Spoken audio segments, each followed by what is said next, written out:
Hello everyone, welcome back to the page and thank you for supporting ASAS, which also stands for American Students Against Socialism. If you haven't heard of us, our page is run by two young conservatives looking to have a voice in the community. Today we are going to be starting something a bit new on the channel. We are going to start to do short podcasts each day and see how it goes from there on. Yeah, from my experience watching podcasts, ones over 20 minutes get too boring, but videos less than 3 minutes can have a lack of information. So our podcasts are going to be about 5 to 10 minutes long. Each day we will pick a subject, and maybe as our platform grows, we will grow into more of a news outlet, or maybe ask followers for topic suggestions. With all that being said, our topic today is abortion. Abortion is one of the most controversial political topics, so we will be discussing some major talking points from both ends of the argument. So, the typical right-wing or pro-life side of the abortion argument is that under no circumstances should a pregnant woman be able to murder the child inside of her. The left wing, or pro-choice side of the argument, is that a woman should be able to do whatever they want with their bodies, even if it means killing another human. Their position often goes by the slogan, "My body, my choice." With the two general sides of the argument on the table, let's dive a bit deeper into this topic. A general abortion debate usually goes somewhat like this. Abortion is murder, and is the killing of a life. It's not even alive, it's just a clump of cells.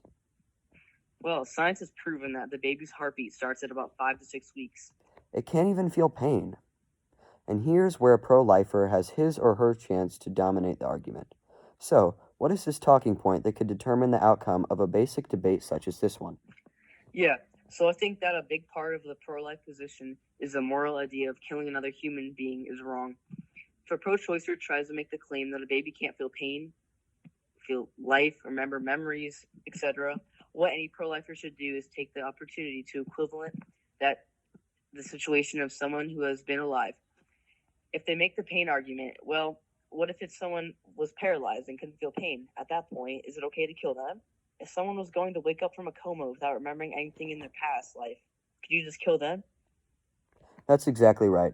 At that point, you have your opponent in a position where they can admit to encouraging the murder of people who may be disabled, or they can hand the trophy over to you. But what are some other arguments about abortion that may rely more on one knowing their facts than just having a moral argument? What if it turns to the adoption argument? Kids in orphanages get abused, don't live good lives, and all that stuff. Any pro-lifer could just say, well, would you rather them be dead than just have a not-so-good life? Or you could spit facts on the table. There are actually lots of parents in the U.S. looking to adopt. There are about 2 million couples looking to adopt, which means that there are about 36 couples or so per child, per AmericanAdoptions.com. Therefore, there are lots of parents looking to adopt children at a rate where most parents will not be able to even adopt a child. Another very controversial argument in abortion is the rape argument. First of all, about 0.5% of abortions are from rape, which is equivalent to 1 out of every 200. Second of all, it would be very hard to verify that someone was actually raped. Most rape cases last a while, and it shouldn't be in a case where someone can walk into a Planned Parenthood center and just say they got raped, then have an abortion. Yeah, exactly. I mean, Planned Parenthood is run by pro-choice liberals for the most part. Many people who work there have actually quit and turned out as pro-life after seeing the babies pulled out. But with that being said, I'm undecided on whether I think a woman should be forced to have a baby if she's raped. Morally, I think that the murder of a defenseless human being is wrong and it would be the morally right thing to do to have the child. But at that point, especially if it were a young girl, I'm considering taking the stance that if a rape case is verified, they should be able to have the abortion. Not that abortion is illegal all over the U.S., but my standpoint is on the rape argument, just that I feel like if the rape case gets verified, then at that point they should be able to have an abortion, even if it goes against my moral argument. How about your stance on this? Okay, so my standpoint on rape from abortions is I think if a female gets raped, then she should immediately tell somebody, no matter how hard it is to tell somebody. I think that she should tell a official or someone with a professional level that can help them with the issue. And then from there, I think it should be up to the professionals to lead her. Yeah, I mean, we both obviously have the same moral point that it's wrong to kill a baby, right?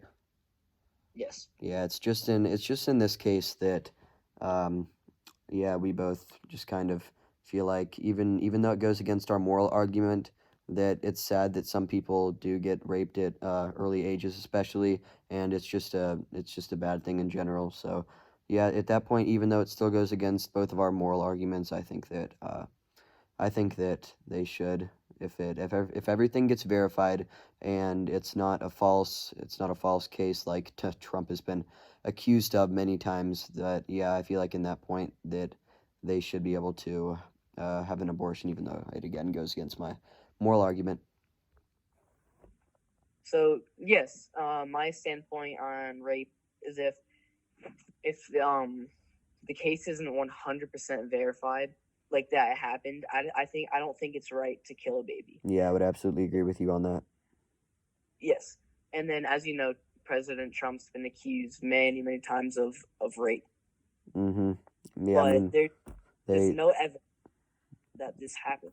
Yeah, I mean we were saying the same thing right there. That there's no evidence really that it happened, and you just got to have all that evidence because it would suck because like our moral arguments are that under no circumstances should a woman kill the baby inside of her if a woman is allowed to have an abortion in the middle of a case, and maybe it's true that someone was falsely accused of raping them and they got to have that abortion. I think that is absolutely unfair.